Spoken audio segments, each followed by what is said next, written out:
1947, January 12th, Operation High Jump. Admiral Richard Byrd leads 13 ships and 4,700 men to Antarctica. Largest Antarctic expedition in history. Official mission: establish research bases, map the coastline, test equipment in polar conditions. They planned 8 months, stayed 6 weeks, packed up, left. Never gave a full explanation why. Byrd's diary from that expedition, classified for 30 years. When it finally surfaced, 17 pages were missing. Cut out, not redacted. Physically removed from the binding. What did he see down there?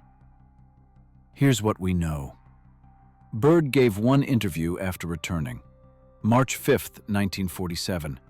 Chilean newspaper El Mercurio. Quote, "The present expedition has opened up a vast new land," end quote. Not ice, land. He said something else, something strange. Quote, "Admiral Byrd declared today that it was imperative for the United States to initiate immediate defense measures against hostile regions," end quote.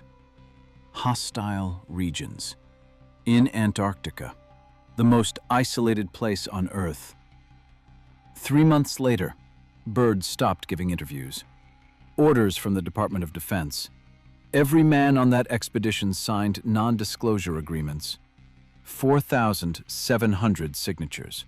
Not one leak in 78 years. What could make an entire military operation go silent? Look, the official story says Antarctica's been frozen for 34 million years. Ice sheet averaging 1 mile thick. Temperature -60 degrees Fahrenheit year-round. Lifeless, sterile, dead continent. But in 1949, just 2 years after Operation High Jump, scientists from Sweden drilled core samples from the Ross ice shelf, found something. Pollen, beech tree pollen, tropical plant spores, fern fossils. Dating showed 50 million years old. Meaning Antarctica wasn't always frozen. Geologists already knew this. Continental drift theory. Antarctica was once part of Gondwana supercontinent, sat near the equator, had forests, rivers, life. Then, around 34 million years ago, the continent drifted south. Temperature dropped, ice formed, everything died. Story closed. Except, in 2012, Russian scientists at Vostok Station drilled deeper. 3,769 meters down, hit liquid water. Lake Vostok, subglacial lake buried under 2.3 miles of ice. Water temperature, 36 degrees Fahrenheit, just above freezing. Liquid, moving. They sent down sensors, detected thermal activity, heat coming from below the ice. Geothermal vents, like the ones at the bottom of the ocean that support entire ecosystems in total darkness. The lake's been sealed under ice for 15 million years, completely isolated. No sunlight, no contact with surface. And it's not frozen.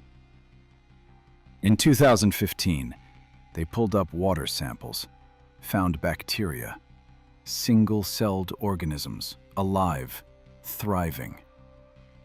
Life, under 2 miles of ice, in absolute darkness. Which raises a question nobody wants to ask. If life exists now under the ice, what existed before the ice formed? Think about it. 50 million years ago, Antarctica had forests. We know this. We have the fossils. But what if it stayed warm longer than they're telling us? What if something developed down there before the freeze? Leave your theory in the comments, because the evidence we're about to examine doesn't fit the timeline they gave us. Let's go back, way back. 56 million years ago. Paleocene-Eocene thermal maximum. PETM for short. Global temperatures spiked. Average temperature worldwide, 73 degrees Fahrenheit. Arctic Circle had palm trees, crocodiles in Greenland. Antarctica, positioned near the South Pole but not frozen yet, had temperate rainforests. Think New Zealand. Think Tasmania. Lush, green, wet. This lasted 5 million years. Then temperatures slowly dropped. By 34 million years ago, ice sheets started forming. Standard geology, no controversy, textbook stuff. But here's where it gets strange. In 1996, geologists from Ohio State University examined sediment cores from the trans-Antarctic mountains. Found something unexpected. Evidence of rapid temperature swings. Not gradual cooling over millions of years. Sudden shifts. Warm periods lasting thousands of years. Then sudden freezes. Then warm again. Like someone flipping a switch. Between 23 million and 14 million years ago, Antarctica went through at least 7 warm periods. Ice melted, valleys exposed, rivers flowed, then froze again, then melted again. The last warm period, 14 million years ago, lasted 8,000 years, long enough for complex ecosystems to develop. Then, rapid freeze. Ice formed fast, locked everything in place. Why the sudden temperature changes? Official explanation: orbital variations. Earth's tilt and wobble affect how much sunlight hits the poles. Milankovitch cycles. Happens every 41,000 years. Sounds reasonable. Except, Milankovitch cycles cause gradual temperature changes over thousands of years. What the sediment shows, temperature dropping 30 degrees Fahrenheit in less than a century. That's not gradual. That's catastrophic. In 2002, British Antarctic survey team discovered something in the Dry Valleys region, Victoria Land. The valleys are ice-free year-round. Wind keeps them clear. Driest place on Earth. Hasn't seen rain in 2 million years. They found mummified seals, dozens of them, miles inland, 3,000 feet above sea level, dead, perfectly preserved in the dry cold. Carbon dating put them at 1,500 years old, some even younger, 300 years old. Seals, miles from the ocean, 3,000 feet up. How did they get there? Official explanation: they got lost, wandered inland, died of exhaustion. But seals don't wander 40 miles inland uphill. They're marine mammals. They need water, and there's no water in the dry valleys. None. One researcher, Dr. Michael Morrison from Canterbury University, suggested a different explanation. What if sea level was higher 1,500 years ago? What if the valleys were submerged? Seals swam in, water receded, seals trapped, died. Problem with that theory: sea level would need to rise 3,000 feet globally to flood those valleys. That's more water than exists in all the ice on Earth right now. So where did the water come from? Where did it go? Morrison's paper got published in Quaternary Research Journal, got cited twice, then vanished from academic discussion. Morrison stopped researching Antarctica, moved to teaching undergraduate geology, never published on the topic again. When asked about it in 2009, he said, quote, "Insufficient data for meaningful conclusions," end quote. Translation: drop it. Now, let's talk about maps. 1613. Ottoman Turkish Admiral Piri Reis creates a world map, uses older source maps, some dating back to the time of Alexander the Great, 4th century BC. The map shows South America, Africa, and Antarctica. Wait, Antarctica wasn't officially discovered until 1820. Captain Fabian von Bellingshausen, Russian expedition, first confirmed sighting. Piri Reis map predates that by 207 years. Skeptics say it's not Antarctica. It's just the artist extending South America downward, artistic liberty, not based on real geography. Except, in 1959, U.S. Air Force cartographer Lorenzo Hapgood analyzed the Piri Reis map, compared it to modern seismic surveys of Antarctica's bedrock, under the ice. The coastline matched, not the ice shelf coastline, the actual bedrock coastline. Hidden under a mile of ice. Mountains shown on the Piri Reis map exist, in the exact positions drawn, but they're buried under ice. You can only see them with ground-penetrating radar. Rivers shown on the map exist, frozen solid, under the ice sheet, only detectable with modern sonar. How did a 16th century map show geographic features hidden under ice for 34 million years? Hapgood's conclusion: the source maps Piri Reis used were created before Antarctica froze, before the ice formed, meaning someone mapped Antarctica when it was ice-free.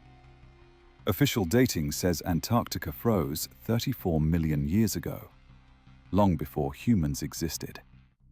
But the map exists. The features match. The accuracy holds up. In 1960, Hapgood published his findings in Maps of the Ancient Sea Kings. Got dismissed by mainstream academia, called pseudoscience, fringe theory. But the US Air Force, they found his work credible enough to declassify seismic data to help his research. That's documented. The correspondence exists in military archives. So either a 16th century admiral got incredibly lucky guessing Antarctica's hidden coastline, or someone mapped that continent before it froze. And if someone mapped it, someone was there. Here's where the loops start opening. Loop 1, Operation High Jump. What did Byrd find? Why did they leave early? Where are the missing diary pages? Loop 2, the warm periods. 7 temperature spikes in 9 million years. What caused sudden warming? What lived during those windows?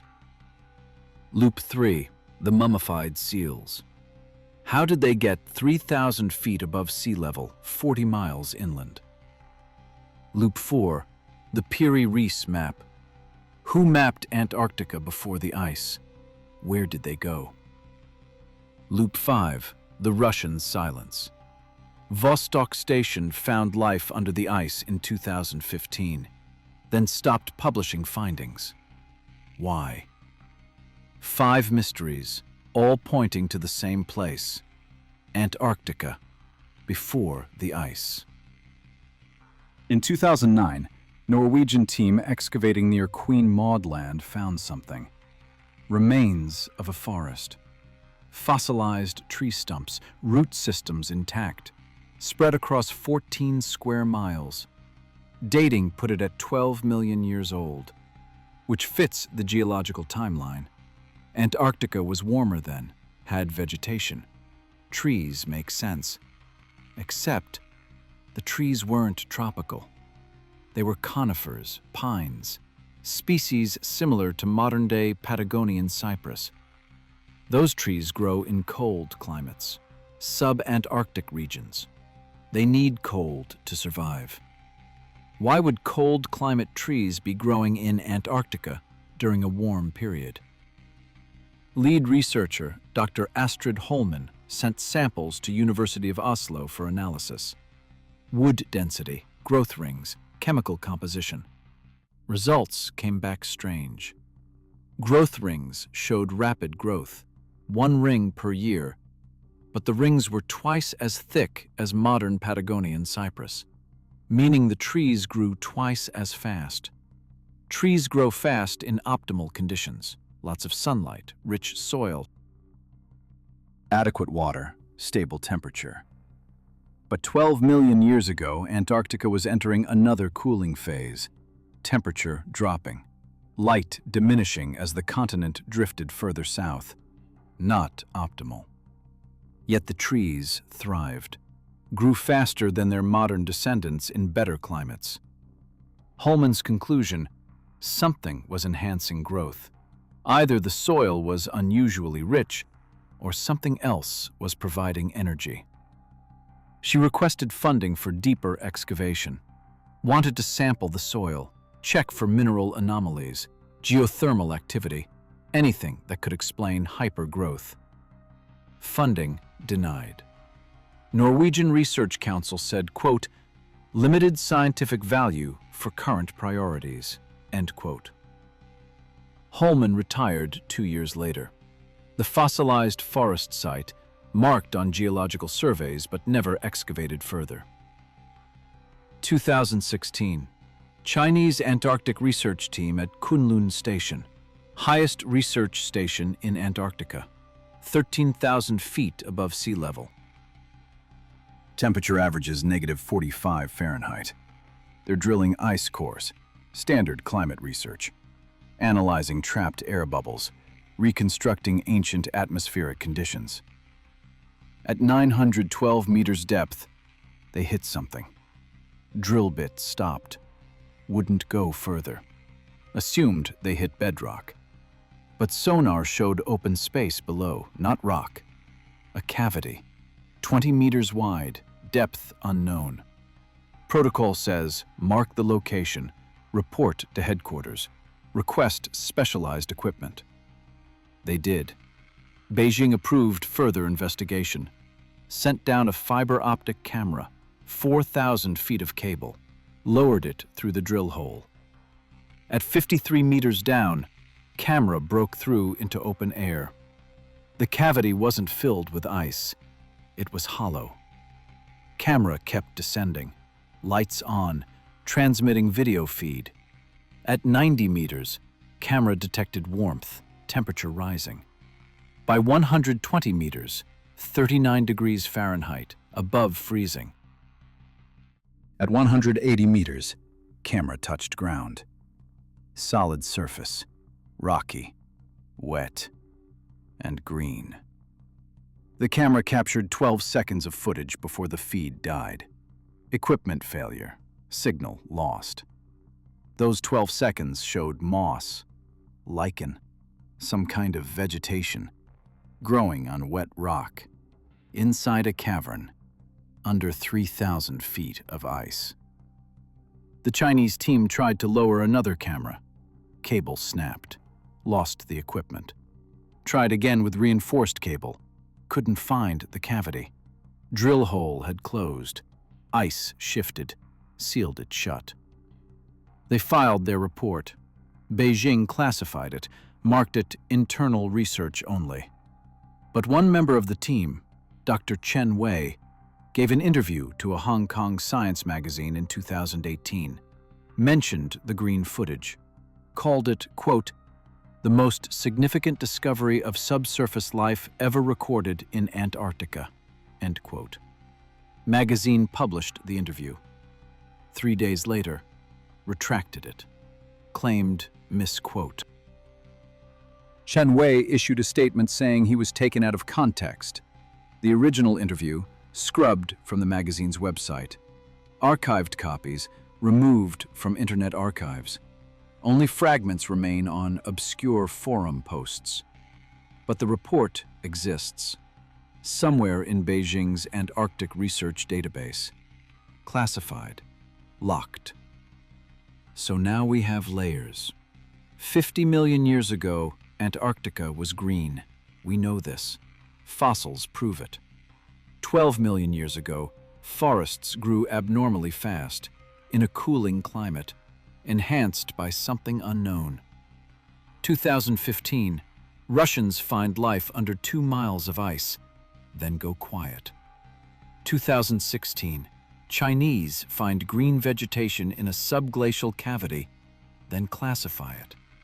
And underneath all of it, Operation High Jump. Bird's missing diary pages. The hostile regions he mentioned. What's under the ice? In 2019, independent researcher James Dalton filed Freedom of Information Act request with the U.S. Navy. Requested all declassified documents related to Operation High Jump. Navy released 2,341 pages, mostly logistics, supply manifests, personnel rosters, radio logs. Dalton spent 8 months reading through everything. Found something strange. Radio logs from February 9, 1947. Ships were positioned off the coast of Queen Maud Land, conducting aerial reconnaissance. One pilot, Lieutenant Commander David Bunger, reported seeing, quote, ice-free areas with lakes of different colors, some blue, some green, some brown, end quote. Lakes, ice-free, in February. Antarctic summer. Temperature still -20 Fahrenheit. Water freezes at 32.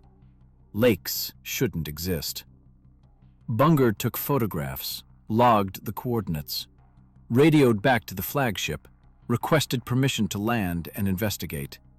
Permission denied. Ordered to return to ship immediately. Next radio log entry, February 10th. Bunger's plane reassigned, sent north. Away from Queen Maud Land. Never returned to the area. The photographs he took, listed in the manifest, roll number HJ447, 36 exposures. Logged as received by the flagship USS Mount Olympus. Dalton requested those photographs specifically. Navy responded, quote, records indicate film roll HJ447 was lost during transit back to the United States in March 1947. End quote. Lost. Entire roll. Just that one. All other film from Operation High Jump, archived at the National Archives. Thousands of photos, maps, aerial surveys. Just HJ447 missing. The roll showing ice-free lakes in Antarctica. Bunger lived until 1999. Gave exactly one interview about Operation High Jump. 1992. Small Aviation magazine. Quote, we saw things that didn't make sense. Things that shouldn't exist that far south. I reported everything. Followed orders. Never spoke about it again. End quote. Interviewer pressed him. Asked what things. Bunger ended the interview. Walked out. He died 7 years later. No family. No personal papers archived. Nothing. And here's the thing that nobody talks about. Byrd went back. Operation Deep Freeze, 1955 to 56. Another Antarctic expedition. Bigger than High Jump. More ships, more men, better equipment. Mission? Establish permanent research stations. Support International Geophysical Year. Byrd led the operation again. Same man, 8 years older. Same destination. This time, they built McMurdo Station, South Pole Station, permanent bases. U.S. claimed territory, never left. Why go back? If it was just failed equipment tests in 47, why return with a bigger operation? Deep freeze logs, completely declassified, available to the public, nothing hidden. But in 1957, Byrd gave a television interview, NBC live broadcast, talked about Operation Deep Freeze, talked about discoveries. Mentioned, quote, resources beyond anything we imagined, end quote. What resources? Ice? Penguins? Interviewer didn't press. Interview moved on, never addressed again. Byrd died 2 years later. 1959, heart failure, age 70. His personal diary from Operation Deep Freeze never surfaced. Family says it doesn't exist. Byrd didn't keep a diary that time. Strange. The man documented everything his entire life, kept detailed logs of every expedition. North Pole, South Pole, multiple Antarctic trips. But not deep freeze. The biggest operation of his career. No personal diary. Just official Navy logs. Sanitized. Approved. Let's circle back to the green Antarctica. Geologists agree. 50 million years ago, the continent had forests, rivers, possibly animals. Standard prehistoric ecosystem. Ice formed gradually starting 34 million years ago. Slow process, took millions of years. Eventually covered everything. Buried it, froze it, preserved it. Like a time capsule, which means whatever existed there before the freeze, it's still there, under the ice, frozen, perfectly preserved. Woolly mammoths in Siberia, frozen for 10,000 years, still have hair, skin, muscle tissue intact. Scientists extracted DNA, cloned cells. Antarctica's ice is 2 miles thick. Temperature never rises above -20. No decay, no decomposition. Whatever's under there, it's exactly as it was millions of years ago. So here's the real question. What if something more than trees existed during those 7 warm periods? What if something developed? What if it's still there, waiting under the ice? And here's the truly disturbing part. The ice is melting. Not everywhere, not fast, but it's happening. Shelves collapsing, glaciers retreating, exposing land that's been buried for millions of years. In 2020, European Space Agency satellites detected massive heat signature under East Antarctic ice sheet. Thermal anomaly. Hotspot. Temperature readings showed 123 degrees Fahrenheit, under 2 miles of ice. Official explanation: geothermal vent, volcanic activity. Normal. Except the heat signature moved. Satellite passes in March showed it in one location. April, 50 miles away. June, 50 miles again. Different direction. Geothermal vents don't move. They're stationary, fixed to bedrock. ESA published the data, noted the anomaly, suggested further study. Then, the report disappeared from their website. Gone. Link dead. Archive copies removed. I tried to pull the data last month. Official ESA response, quote, satellite malfunction, data unreliable, results retracted, end quote. But independent researchers archived the thermal maps before deletion. Images still exist, on forums, on fringe science websites. The heat signature was real. It moved. Then they buried it. Operation High Jump, the missing diary pages, the warm periods, the hypergrowth forests, the Piri Reis map. The ice-free coastline, the Chinese green footage, classified. The moving heat signature, retracted. All pointing to one conclusion. Something's under the ice. Something they don't want us looking for.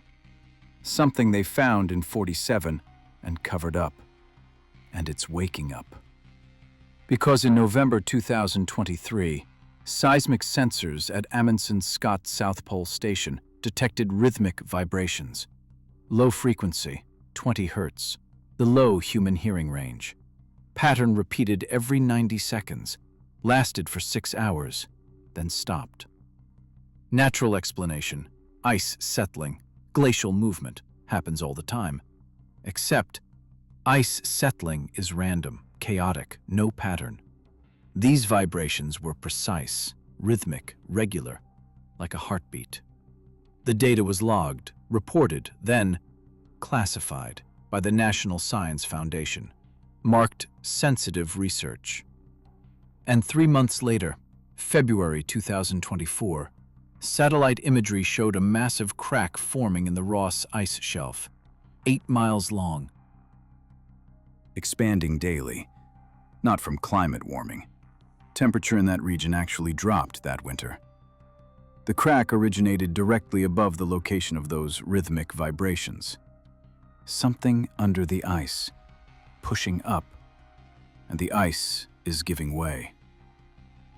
2021, March 15th. McMurdo Station, Antarctica's largest research facility.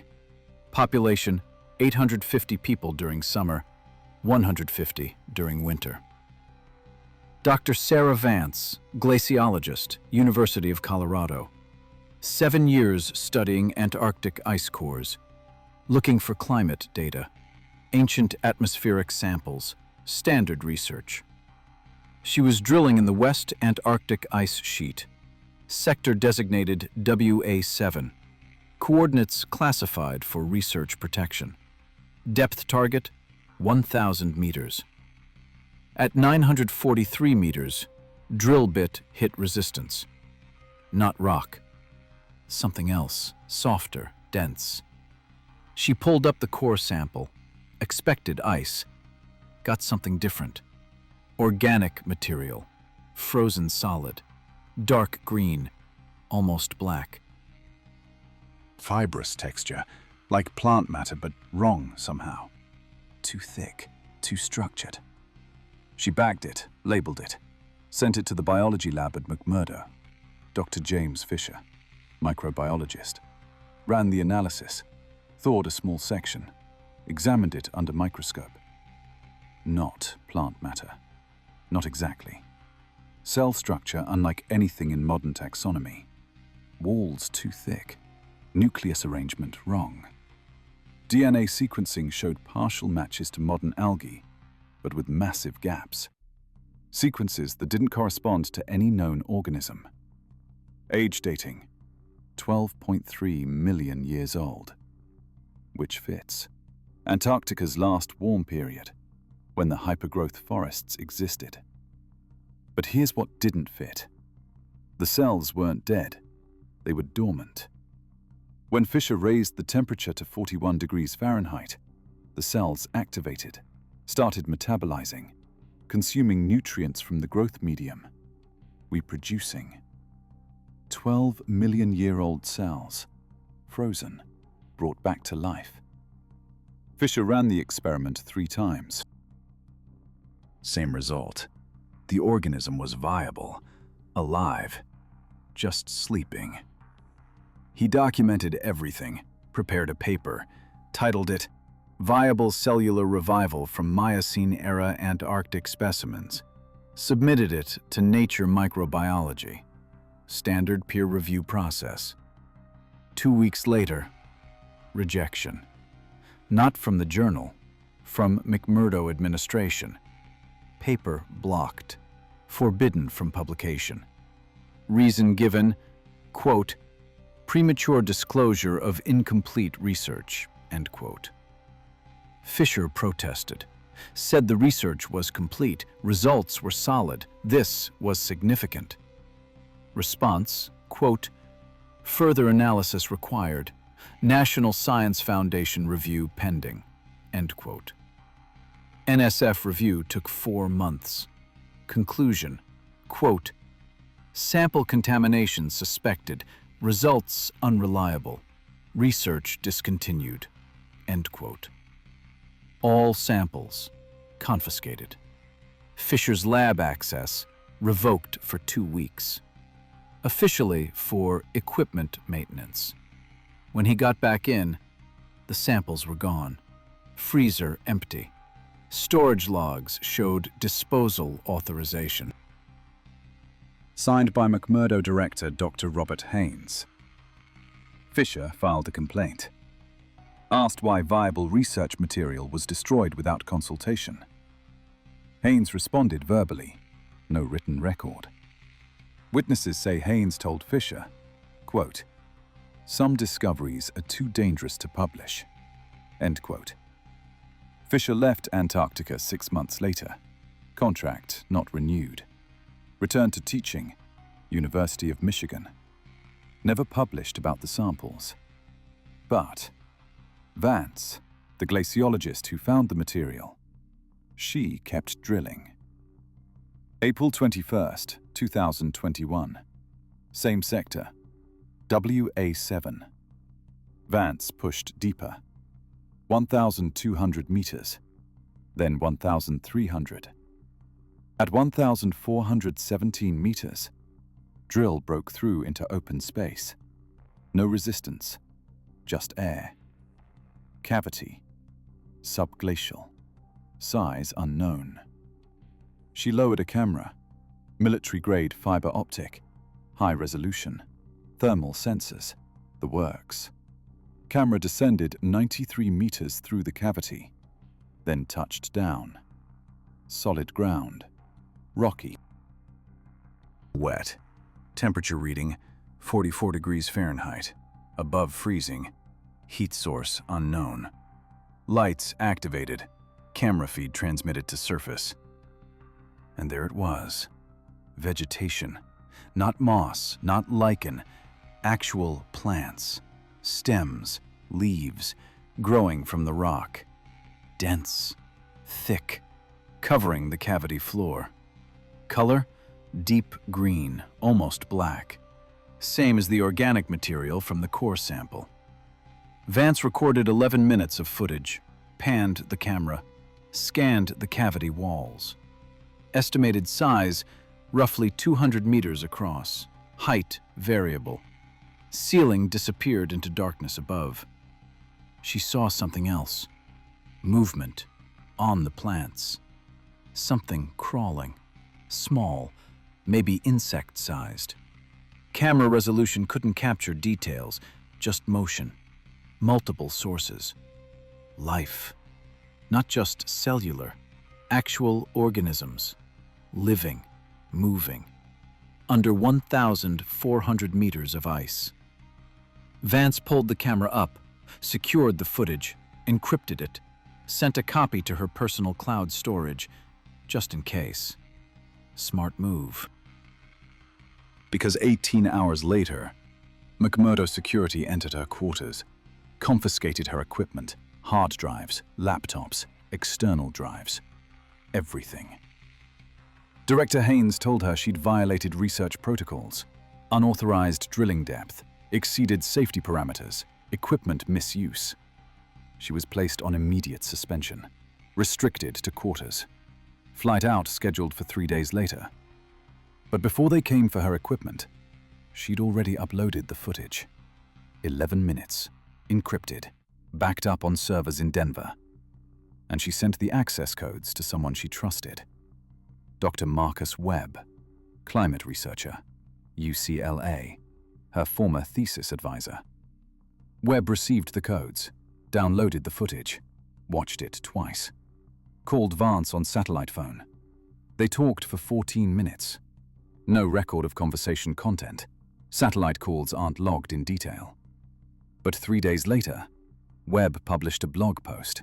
Not an academic paper, just a blog, personal website. Titled, Anomalous Biological Activity Detected in West Antarctic Subglacial Environment. Posted the footage, all 11 minutes. Public, free access. Within 6 hours, 17,000 views.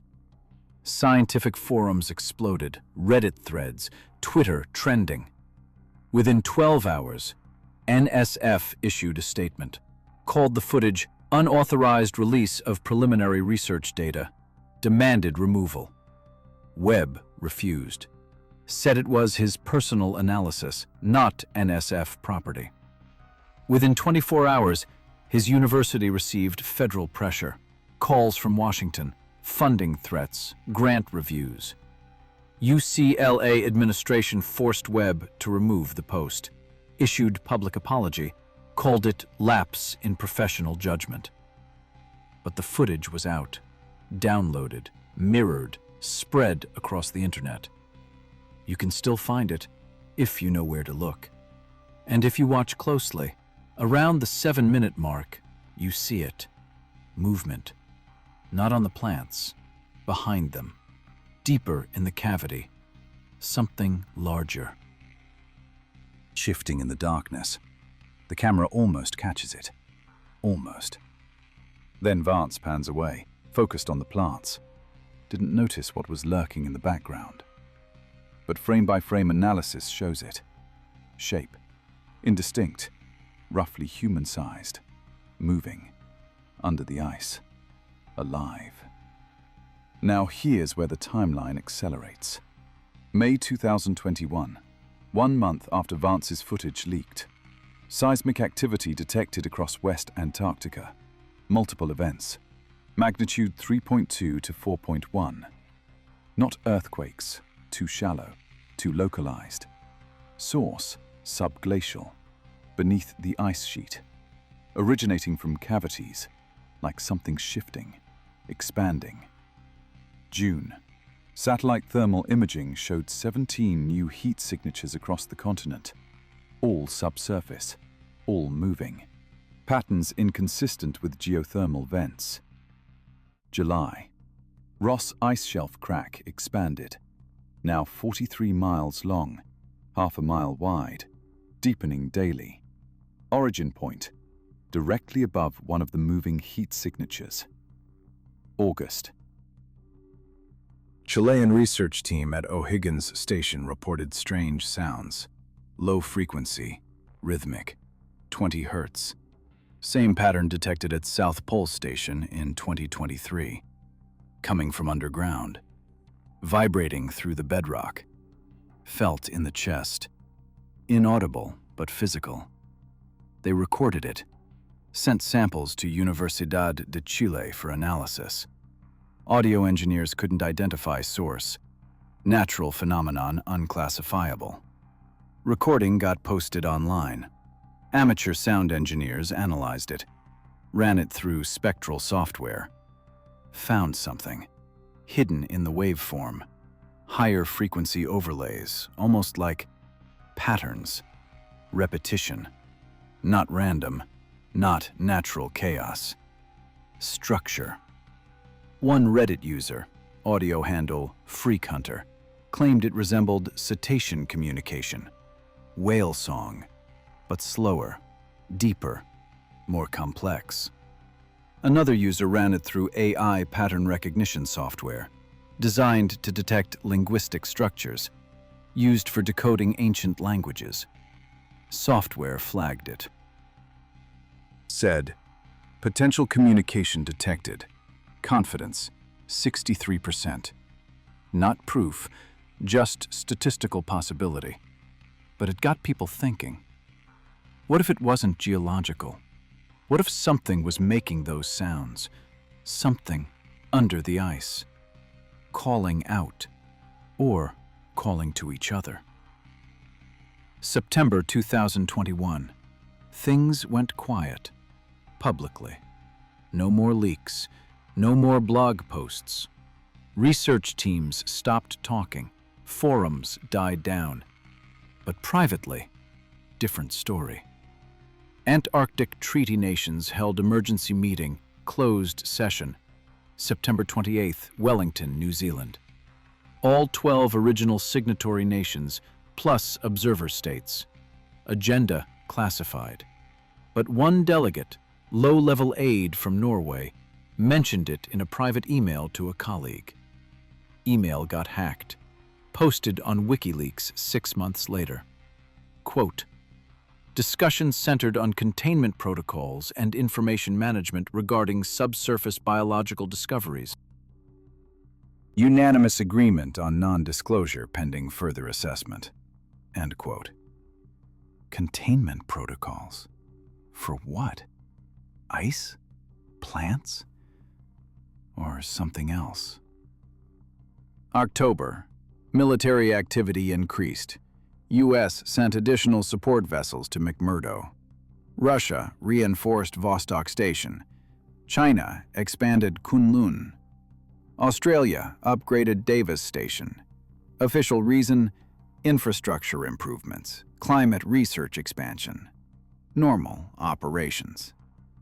Except, satellite images showed military aircraft, transport planes, cargo flights, triple the normal rate. Supplies, equipment, personnel, and security upgrades. Perimeter fencing, guard towers, surveillance systems. At research stations.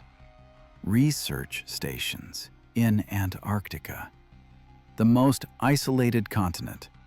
No hostile nations, no terrorists, no threats. So why the security? November 15th, 2021. The midpoint. When everything shifted.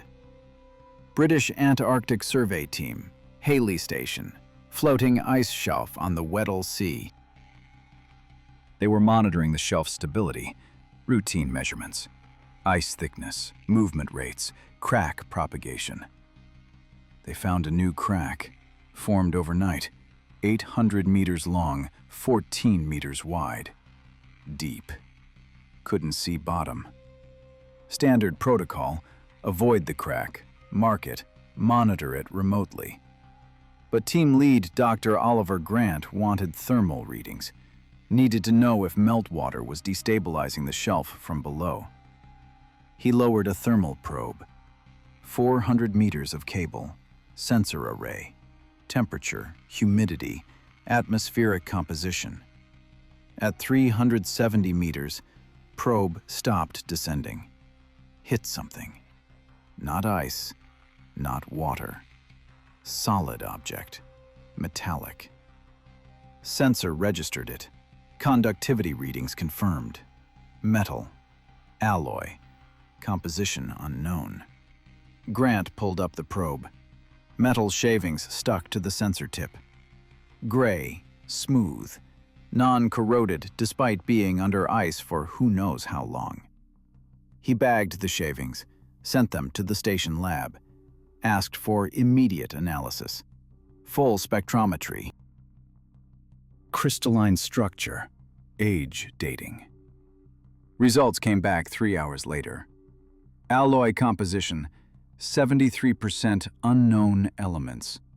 Remaining 27%, titanium, aluminum, traces of rare earth metals. Unknown elements. Not on the periodic table, not matching any known isotope signatures. Crystalline structure, artificially manufactured, precise, uniform, not natural formation, not meteorite, not geological. Manufactured. Age dating, inconclusive. Material properties prevented standard radiometric analysis, but ice surrounding it, 11.7 million years old. Which meant this metal object, whatever it was, had been under the ice for at least 11 million years, possibly longer. Before humans, before civilization, before tool use. Something manufactured, buried in Antarctic ice, 11 million years ago. Grant knew this was massive, career-defining, paradigm-shifting. He also knew what happened to Vance, to Fisher, to Webb. So he did something smart. He didn't report it through official channels, didn't tell BAS administration, didn't file it with the Antarctic Treaty Authorities. He encrypted the data, uploaded it to a dead-drop server, anonymous, untraceable. Then sent the coordinates to 6 trusted researchers worldwide, people he knew wouldn't suppress it. Within 24 hours, the data was everywhere. Research forums, academic networks, fringe science sites. Metal under Antarctic ice, manufactured, 11 million years old. Mainstream media picked it up, BBC, CNN, Guardian. Nature Journal requested comment. BAS had no choice, had to respond publicly. Official statement, quote, "Preliminary analysis of anomalous material detected under Weddell Sea ice shelf. Origin uncertain. Likely meteorite fragments with unusual composition. Further study required." End quote. Meteorite. Safe explanation. Space rock, natural, non-threatening. Except, meteorites don't have crystalline manufacturing signatures.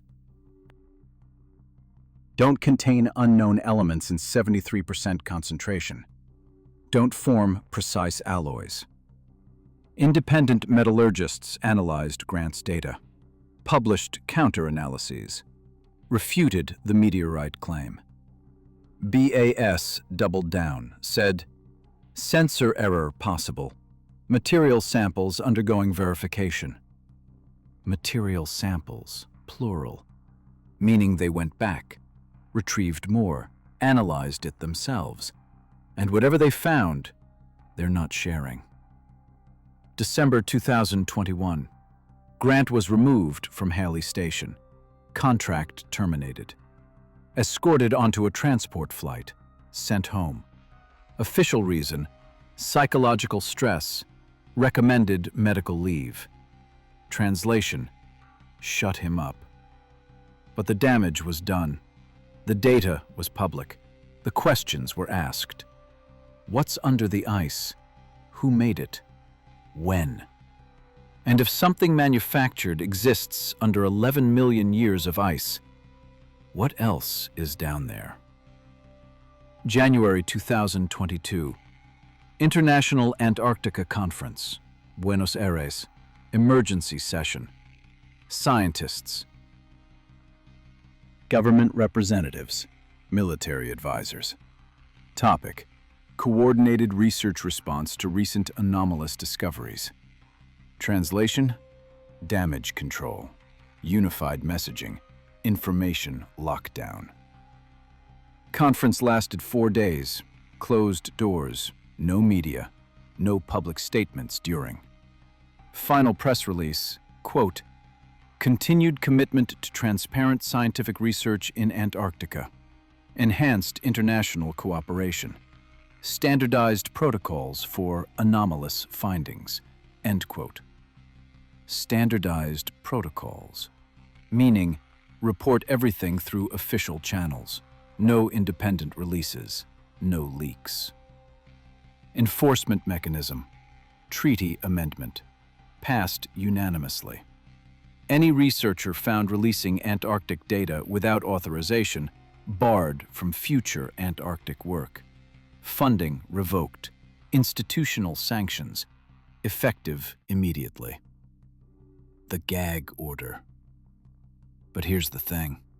You can't put the genie back in the bottle. The footage exists. The thermal data exists. The metal samples exist. The analysis exists. And people are watching. Independent researchers, citizen scientists, people with nothing to lose. Because in February 2022, amateur radio operators started picking up signals from Antarctica. Low frequency, VLF band, very low frequency. Typically used for submarine communication, penetrates water, penetrates ice. These signals weren't from any known research station. Wrong frequency, wrong modulation, wrong pattern. Source triangulation put them deep inland, center of East Antarctic ice sheet. No stations there, no facilities, nothing. Just ice, miles of it, and something underneath. Broadcasting. Operators recorded the signals, posted them online, asked for analysis. Cryptographers tried to decode them, found patterns, mathematical sequences, repetition.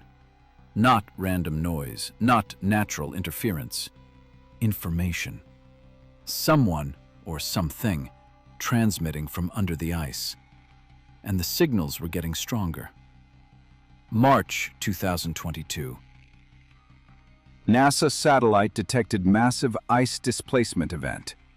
Ronne Ice Shelf, Western Antarctica.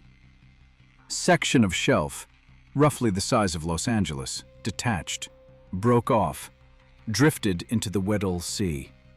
Not from climate warming. Temperature in the region had been stable, no melt events, no surface fracturing. The break originated from below. Subglacial pressure. Something pushed the ice up, broke it apart from underneath. Satellite thermal imaging showed heat bloom at the breakpoint. Temperature spike, 213 degrees Fahrenheit, then cooling rapidly. Like something hot had surfaced, then submerged again. Oceanographic vessels rushed to the area, took water samples, measured temperature, searched for debris, found nothing. Water temperature normal. No unusual chemical signatures, no physical evidence. Whatever caused the break, it was gone. But the ice was fractured. Open water where solid shelf had been for millennia. And as the ice drifted away, satellite images captured something. Exposed bedrock on the ocean floor, where the shelf had been attached. And carved into that bedrock, visible from space, lines, geometric, regular, spanning 3 miles. Patterns, not natural erosion, not glacial striations, not random. Deliberate, designed, cut into the rock. By what? When? NASA classified the images, marked them restricted, no public release. But someone leaked them, always does. Posted on image boards, shared on conspiracy forums. You can see them if you search. Geometric lines carved in Antarctic bedrock, under where the ice shelf stood, under where it stood for 11 million years. And now we're caught up. Present day, February 2026. The ice is melting faster. 37% increase in shelf collapse over 5 years. Not gradual climate warming. Accelerated destabilization. Heat signatures multiplying. Now 83 confirmed. All subsurface. All moving. Patterns showing coordination, like migration routes. Radio signals intensifying, frequency increasing. New modulations detected, more complex, more structured. And seismic events, up 312%, shallow depth, cavities expanding, ice fracturing from within. Something is waking up, something old, something buried. And the governments of the world, they know. They've known since Operation High Jump, since Bird's missing diary pages, since the hostile regions he mentioned. They found something in 47, didn't understand it, buried it, classified it, and now it's coming back. Because in January this year, 3 weeks ago, McMurdo Station evacuated non-essential personnel, reduced population to skeleton crew, military personnel only. Official reason? Infrastructure maintenance. Except, maintenance doesn't require armed security, doesn't require biocontainment protocols, doesn't require communications blackout. McMurdo went dark. No civilian satellite calls. No internet, no email, just military encrypted channels. And yesterday, February 2nd, 2026, seismic sensors detected the largest subsurface event ever recorded in Antarctica. Magnitude 5.8. Origin, 1,700 meters below McMurdo Station. Not an earthquake. Movement signature wrong. No tectonic shift, no plate boundary. Expansion. Something hollow getting bigger. Ice collapsing inward. Cavity growing. And the thermal signature, directly below the station, spiked to 497 degrees Fahrenheit, then vanished. like something opened, released heat, then closed again. A door. No official statement yet, no press release, no public acknowledgement, just silence. And that silence is the loudest sound of all. Because when governments go quiet, when they stop explaining, when they stop denying, that's when you know they're terrified. Operation High Jump. Bird saw something, documented it. They erased it. The warm periods. Forests grew. Life thrived. Then froze. Preserved. The Piri-Reis map. Someone mapped Antarctica before the ice. Someone was there. The manufactured metal, 11 million years old. Created by what? The living cells, the moving heat, the geometric carvings, the radio signals, all pieces, all connected, all pointing to one impossible truth. We weren't the first. Something lived in Antarctica. Something intelligent, something advanced, millions of years before us. And when the ice came, they didn't die. They went underground, into the cavities, the subglacial vaults, the warm zones.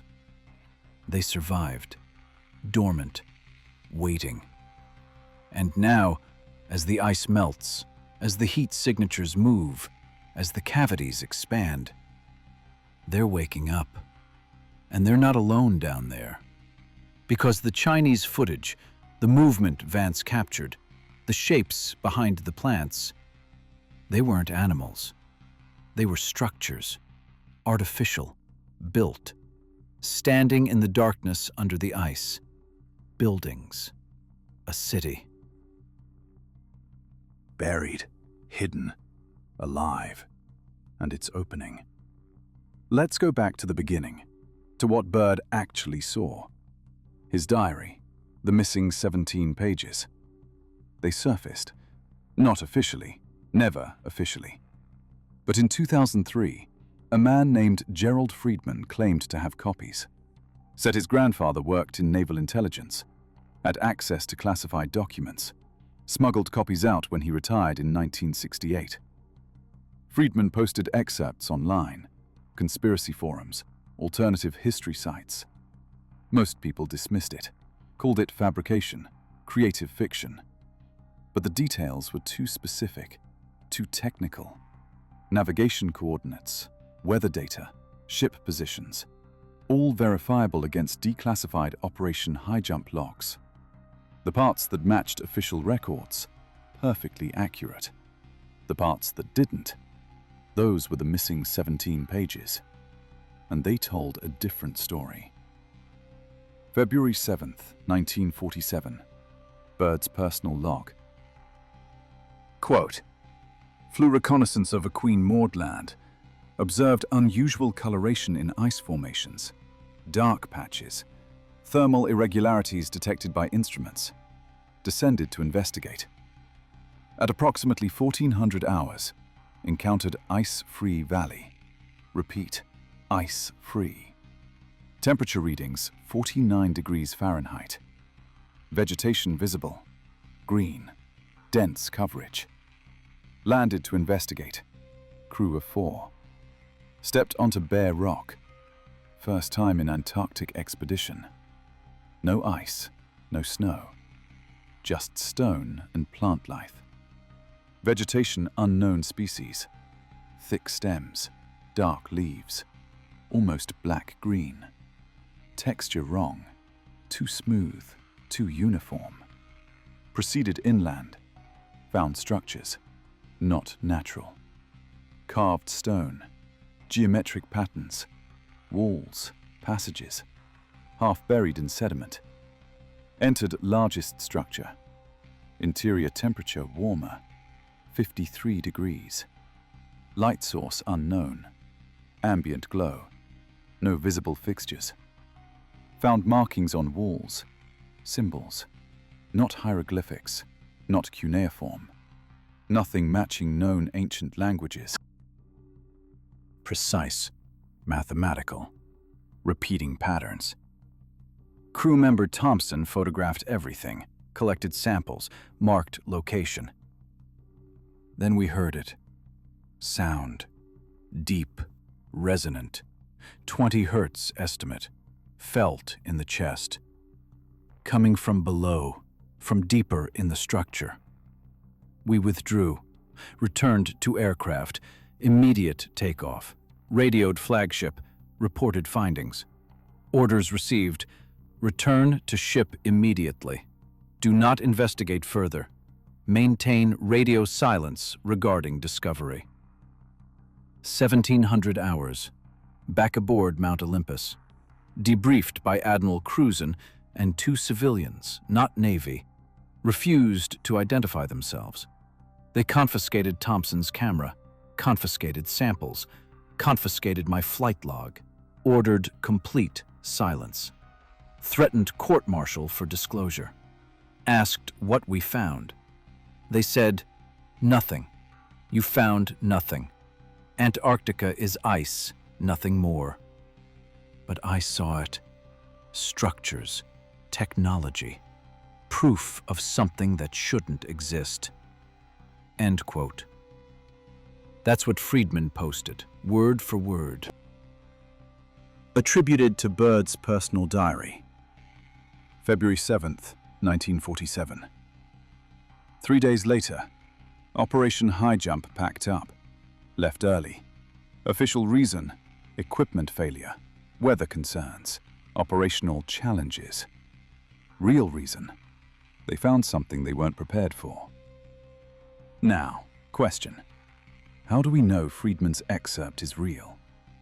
We don't. Not definitively. No way to authenticate without the original document, which allegedly remains classified, if it exists at all. But, in 2011, declassified CIA documents from Project Stargate, the remote viewing program, mentioned Antarctica, specifically Queen Maud Land. 1 session log, 1978. Remote viewer codenamed Subject 12. Target coordinates, 71 degrees south, 13 degrees east. Queen Maud Land interior. Viewer's impressions. Quote, stone structures, geometric, half buried. Sense of great age. Something below, still active. Warm, aware. End quote. Session terminated.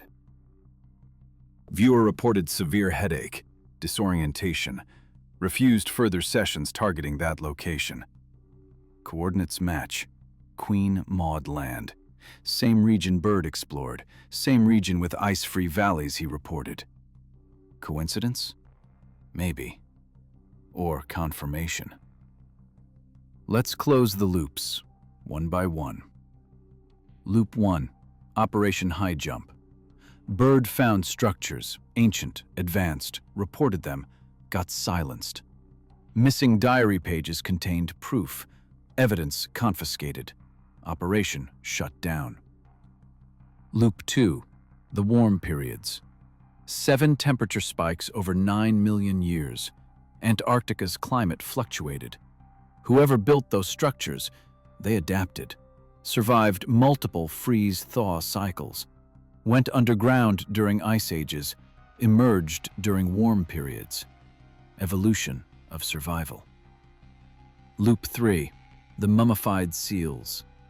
Sea level wasn't higher. The seals weren't lost. They were dragged inland. Food source for whatever lives in the subglacial cavities. The cavities connect to the ocean. Underwater access. Seals pulled through. Consumed. Bodies discarded at higher elevations. Simple. Loop 4, the Piri-Reis map. Whoever built the Antarctic structures, they mapped the continent before the ice, shared that knowledge, passed it through civilizations, Egyptian, Greek, eventually Turkish. Admiral Piri-Reis copied ancient source maps. Those sources came from Antarctica, before it froze. The map makers were the builders. Loop 5. The Russian silence. Vostok Station found life under the ice, then stopped reporting. Why? Because they found more than bacteria. They found structures, same as bird, same as the Chinese, same as everyone who drills deep enough. And Moscow classified it, same as Washington, same as Beijing, same playbook, different flags. All 5 loops, closed, connected. One explanation, one truth. Antarctica was inhabited millions of years ago by something intelligent, something that built, something that survived. And they're still there. But who were they? What were they? Not human. Humans emerged 200,000 years ago. These structures, 11 million years minimum, possibly older. Not aliens. No evidence of extraterrestrial origin. The metal samples Grant found, unknown elements, but terrestrial manufacturing signatures. Made here, on Earth. So what? Theory. Indigenous intelligent species, evolved on Earth. Parallel to our evolutionary line, different branch, different path. Think about it. Dinosaurs ruled for 165 million years. Mammals stayed small, insignificant. Then asteroid. 65 million years ago. Dinosaurs gone. Mammals exploded, evolved, diversified. Humans appeared, flourished, became dominant. But what if something else evolved first? During the mammal radiation, 50 to 60 million years ago. Antarctica still warm, still habitable. Intelligent species, tool users, built civilizations, developed technology. Then climate shifted. Antarctica drifted south, temperature dropped, ice formed. They adapted, went underground, built subglacial habitats, harnessed geothermal energy, survived in the cavities, hidden, isolated, millions of years, evolving separately, underground, in darkness, in warmth, waiting. And now the ice is melting, exposing their cities, opening pathways, connecting their world to ours. The heat signatures, the moving thermal anomalies, not geological, biological. Them, moving through the tunnel systems, expanding territory as ice recedes. The radio signals, not random. Communication, language, coordinating, preparing. The seismic events, not natural. Excavation, breaking through ice barriers, creating access points. The rhythmic vibrations, the 20 hertz pulse, heartbeat, life sign, population, thousands, maybe millions, underground, waking. They've been down there for 11 million years, dormant during full freeze, active during warm periods. And now, global warming, human-caused or natural, doesn't matter. The ice is breaking. Their world is opening, and they're emerging. February 9th, 2026. 5 days ago. McMurdo Station. Skeleton crew. Military personnel. Biocontainment active. They detected movement. Subglacial. Approaching the station from below. Multiple sources. Coordinated. Intelligent. Seismic sensors tracked them. 43 distinct signatures. Moving through ice.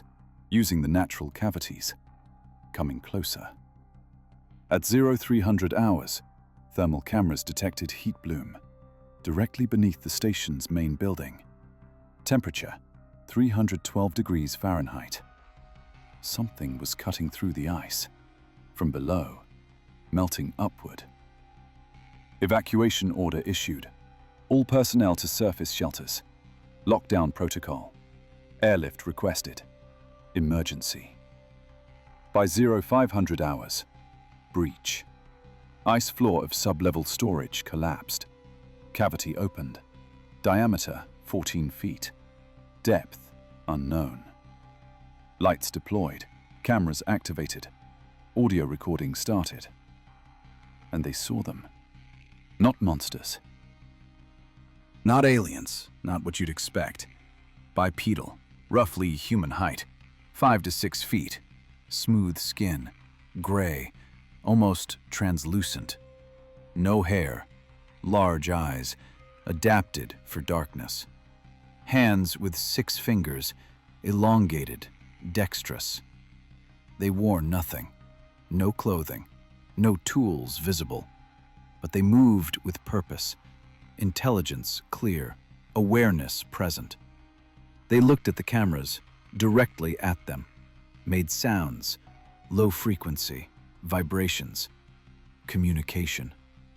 Then retreated, back into the cavity, disappeared into darkness. Entire encounter, 4 minutes, 18 seconds. Footage classified immediately. Personnel debriefed. Non-disclosure agreements signed under threat of treason charges. But one soldier, Marine Lance Corporal David Chen, recorded it on personal phone. Against regulations, against orders. He smuggled the phone out, mailed it to his brother in California before the lockdown tightened. His brother posted it. Yesterday, February 8th. TikTok, YouTube, Twitter, everywhere. Title: What the military found under McMurdo Station. Views: 3.7 million in 18 hours. Then deleted. Copyright claim. National security violation. Removed from all platforms. But it's mirrored, downloaded, spread. Impossible to erase completely. You can still find it. Degraded quality, compressed, but visible. 4 minutes, 18 seconds. Proof. We're not alone. Never were. Chen's brother gave one interview, podcast, small audience, before lawyers shut him down. He said David called him, satellite phone, scared, said, quote, "They're not hostile, they're confused, like we invaded their home. They looked at us like we were the intruders, because we are," end quote. David Chen is currently detained, location undisclosed, charged with violating military code, unauthorized disclosure of classified material. His lawyer can't reach him. Family can't visit him. He's disappeared into the system. For posting a video. For telling the truth. Now governments are scrambling. Emergency UN Security Council meeting, closed session, February 10th. No press, no public statement after. But diplomats talk, always do. Anonymous sources, leaked summaries. Discussion points, how to manage public perception, how to prevent panic, how to control information flow. Options presented, full disclosure, partial disclosure, complete denial. Vote result, complete denial, unanimous. Official narrative, no credible evidence of non-human intelligence in Antarctica. Viral video is fabricated, CGI, misinformation campaign. Anyone claiming otherwise, conspiracy theorist, dismissed, ridiculed. Same playbook, same tactics, same lies. Because if they admit the truth, everything changes. History changes. Human exceptionalism gone. We're not the first, not the dominant intelligence, just the latest. Religion changes. Creation myths invalidated. If intelligent life evolved separately on Earth, what does that mean for human uniqueness? For divine creation? Geopolitics changes. Who owns Antarctica? Who controls contact? Who represents humanity? Economy changes. Their technology, 11 million years more advanced than ours. Energy sources, materials science. What happens to oil, to current power structures? Everything changes. So they lie, they suppress, they classify. But here's what they can't control. The ice keeps melting. 2 degrees Celsius global temperature rise since pre-industrial. Antarctica warming faster than anywhere. Ice sheets collapsing, shelves breaking. By 2050, projections show 30% ice loss. Coastlines exposed, inland valleys opened. Their cities will be visible, undeniable, from space, from ships, from anyone looking. And they're not staying underground, not anymore. The heat signatures are moving toward the coasts, toward open water, toward us. Contact is inevitable. Not if, when. And when it happens, when undeniable proof emerges, when cameras capture what can't be deleted, the governments will have no choice. No more lies, no more denial. Truth, raw, unstoppable. So what do we do? Now, today. We spread this, we share this, we save this. Because they're trying to erase it. Delete videos, ban accounts, scrub records. Chen's footage, Vance's cavity video, Grant's metal analysis, Webb's blog post, Friedman's diary excerpts, all targeted, all suppressed. But they can't delete what's already distributed, what's already copied, what's already known. Information wants to be free. Truth fights to survive. So download this, share this, mirror this before it's gone. Tell people, show them, make them question, ask, why are governments militarizing Antarctica? Ask, why did McMurdo evacuate? Ask, why won't they release Bird's full diary? Ask, what are they so afraid of us knowing? Questions are weapons. Doubt is power. Curiosity is resistance. And if you think this sounds crazy, if you think it's too big, too impossible, remember, they lied about Watergate until they couldn't. They lied about MK Ultra until documents leaked. They lied about NSA surveillance until Snowden. They lied about Iraq's WMDs until inspectors found nothing. They lie. Always have, always will, until the truth breaks through. And Antarctica is breaking, literally, physically. The ice can't hold the secret anymore. Final pieces, final connections. The fossilized forest, hyper-growth trees. Enhanced by what? Geothermal energy harnessed by underground civilization, agriculture, cultivation. They grew food, managed ecosystems. The mummified seals, not random deaths. Livestock, food source, brought inland through subglacial tunnels. Hunting practices. The Piri Reis map. They emerged during warm periods, interacted with ancient human cultures, shared knowledge, left traces, then returned underground when ice reformed. The manufactured metal. Their technology. Alloy composition beyond our understanding. Material science evolved over millions of years. The moving heat signatures. Population migration. Expanding from deep interior toward coastal access. Preparing for emergence. The radio signals. Increasing complexity. Learning. Adapting. Trying to communicate. With us. Or warning each other about us. The geometric carvings. language, writing, mathematical, cultural, proof of intelligence, of society, of history. Everything fits, everything connects. One truth, one reality. They were here first. They never left, and they're coming back. So when you see the news reports, when they call it fake, when they say it's impossible, remember Bird's words: hostile regions. Not hostile beings, hostile to what they represent, to our ignorance, to our arrogance. Remember the footage, Chen's 4 minutes, 18 seconds. Their eyes, intelligent, aware, watching us. Remember the missing pages, the confiscated evidence.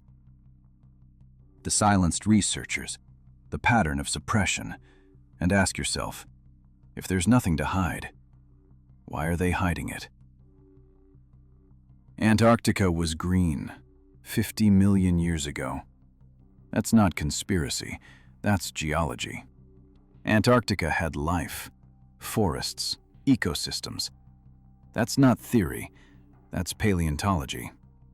Antarctica has heat signatures, moving, coordinated. That's not speculation, that's thermal imaging data. Antarctica has structures, carved, geometric.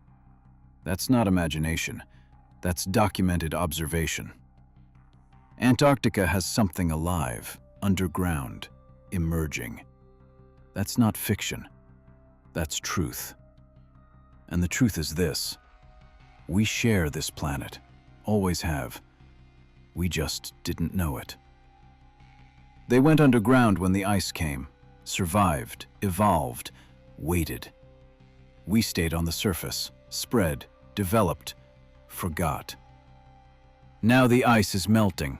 Our worlds are converging. Contact is imminent. And what happens next depends on us. Do we approach with fear, with weapons, with hostility, or with curiosity, with respect? With understanding? Because they've survived 11 million years underground, adapted to darkness, to isolation, to conditions that would kill us. They're survivors, like us. And maybe, just maybe, they have something to teach us. About resilience, about adaptation, about living in harmony with a changing planet. Or maybe we have something to fear. We don't know yet. Can't know. Not until contact happens. But it's coming. Soon. Within our lifetimes.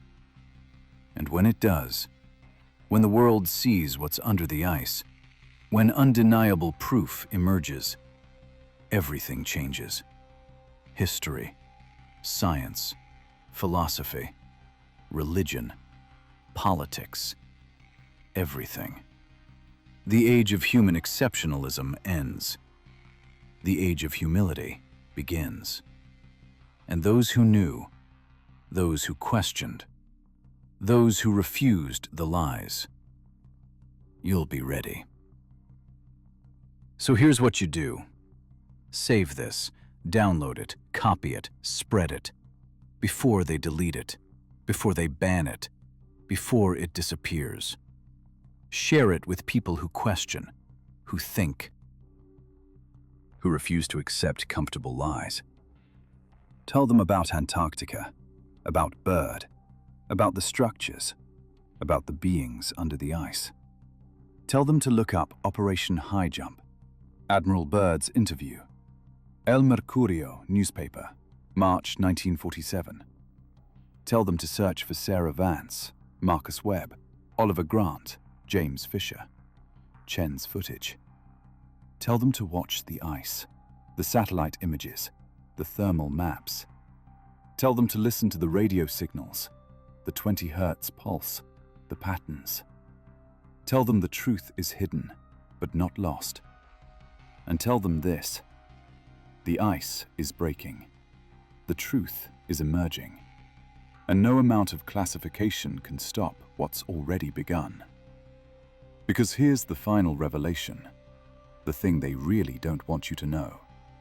This isn't the first time, won't be the last. They've emerged before, during warm periods, interacted with ancient civilizations, then retreated, returned underground.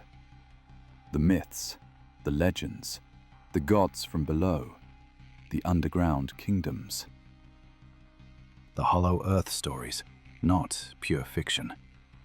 Distorted memories, cultural echoes of real encounters, real contact. Agartha, Shambhala, the underworld realms. Every culture has them. Stories of beings living beneath, advanced, powerful, hidden. What if they're not myths? What if they're history? And now, as the ice melts, as their world connects to ours again, we get another chance, another contact, another encounter. And this time, we have cameras, we have satellites, we have global communication. This time, they can't erase it, can't suppress it, can't hide it. Truth will emerge, like them, from beneath, into light. And humanity will face its greatest test. Not survival. We'll survive, we always do. But understanding, acceptance, humility. Accepting we're not alone, never were, never will be. Accepting we're not the pinnacle, just another species, sharing space. Accepting our planet has secrets, deep ones, old ones, living ones. And that's terrifying. For governments, for religions, for anyone whose power depends on human supremacy. So they fight it, deny it, suppress it.